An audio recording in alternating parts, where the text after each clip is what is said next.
I'm going to play a brief clip from Ron Paul Liberty Report. One party state, Washington unites to block Trump Afghan troop withdrawal. But I'm just going to play the part where they get into the fraud going on regarding the coronavirus in Florida and other places. We'll see if Trump's able to persevere, or even if he wants to. But switch over to something we've been covering for a while, Dr. Paul, and that's the critical issue of Florida and Texas, and to a lesser extent Arizona, which are grabbing the headlines. In fact, let's look at this first clip. This is the scare headlines of the week.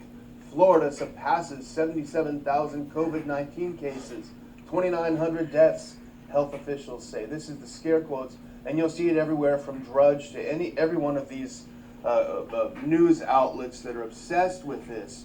But what's fascinating, and I saw this last week, and I didn't really say anything because I just wasn't sure and I didn't want to bring it up. But let's look at that next clip. This is a Twitter account, Rebel Cole, who first brought this up back on July 11th. This is a scandal begging for press coverage. 333 Florida COVID testing labs have reported 100% positive tests in the state report for 3,528 tests. That's 34% of today's 10,360 new cases. And that is fascinating. I've been watching it to see if anything comes of this. And let's look at the next clip, because something did come of it. Fox 35 investigated. Florida Department of Health says that some labs have not reported negative COVID cases, which is not the entire truth, because what happened is they made some massive bungles, and I'll turn it back to you, but I'll just point out one. Orlando Health had a 98% positivity rate, but Fox 35, to their credit, they went and investigated. They contacted the hospital, and they confirmed the errors. Orlando Health said, well, actually it's not 98% positivity, it's only 9.4%. Yeah, my first reaction was that, okay, if you've done 100 tests and it's 60-40 or something, that they might just, if the negatives were 40, they would just ignore it or something like that. But literally, there's this, one of the articles reported that they don't just forget them, they combine them. Yeah. And then there's no, if they did 100 tests, they had 100 positive. You wonder why they probably don't run the test. They probably save the money or something else. But the other thing politically is interesting is DeSantis. I think that's his name, the governor of Florida. He's pretty good on this. So the Florida Department of Health is the one that's been involved in this. So I cannot believe that he would be part of this. I think that there's probably some, I guess, in a system that we have today in the world, I mean, most of the time we can identify the Democrats in Chicago and Detroit, but down here, so there must be spies and infiltrators to pull this off. But this seems to be so extremely bad, in many ways, bad, stupid, and bad policy, that they've still done this, and because it seems like they should expect to be caught by this. But what the best thing that we can get out of this is people should lose confidence in these tests and these reports, which is about what we spend most of our time on. We hear a thing, and there's another side to the statistics that we have, and this certainly is a side that they're not going to hear about. There's some coverage on this. I think the fact that Fox covered this is, I think, very good, but it's not going to change policy. I just hope it changes some attitudes from people, because it just really bugs me when the people just are rote, and they just bow down and crawl, and they say, get a test, what do you need a test for? And they'll line up. Wasn't there a story they waited 7 hours to get a test? Crazy. And then what are they going to do with the test? It doesn't matter. If even it's negative, we're going to call you positive. It's just way too much government and too much dependency.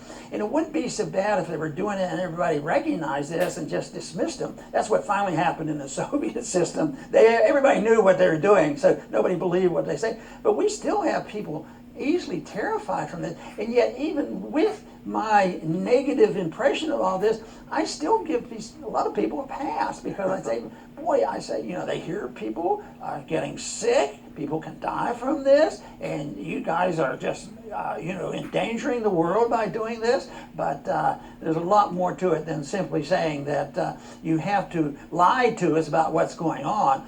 And we can worry about the virus and the danger of it, but in a proper perspective. But to turn it around and say, it requires us to do something we have never done before, and that's the lockdown. And now the stories you read, lockdown's probably going to kill more people than the coronavirus. Yeah. And it may have already happened, but it's just, once again, how are these problems solved? Is it centrally by politicians and bureaucrats and money grabbers and all these things? And then there will be an incentive to make things worse and use it for political reason. And so it is a mess. And I think it's an outgrowth of the fact that our country is bankrupt. I wrote down a little article a while ago. We're bankrupt. Financially, we're bankrupt, and morally, we're bankrupt. And so this invites this, and I think the disgust with what's happening invites the extremists to get in office. And they're there, and who knows? I think this is an important election. Not that I think the Congress can change the country has to change the Congress, but what if they get 10 more dedicated Marxists in there? That would be a bad sign, I'll tell you. Well, 40 million people out of work in the U.S. over a bad cold season, a bad flu season. That says a lot. But I'm going to go back to it again. Florida and Texas are in play for Biden, and I think that is the core of what's happening here. I really do. You're seeing it in both places. Trump is, according to what we saw last week, polls, whatever, but 5 points down in Texas. That's critical. But here's a little more from the article of Fox 35, just a couple more, because it wasn't just that one anecdotal. Report also showed that Orlando Veterans Medical Center had a positivity rate of 76%. A spokesperson told Fox 35 Tuesday it doesn't reflect their numbers, and the positivity rate is actually 6%. And remember, the positivity rates have been used by Abbott here in Texas and probably in Florida. That positivity percentage is so high, we got to close it down. They're trying to use that. Don't worry about cases, don't worry about this. The positivity is so high, we got to close it down.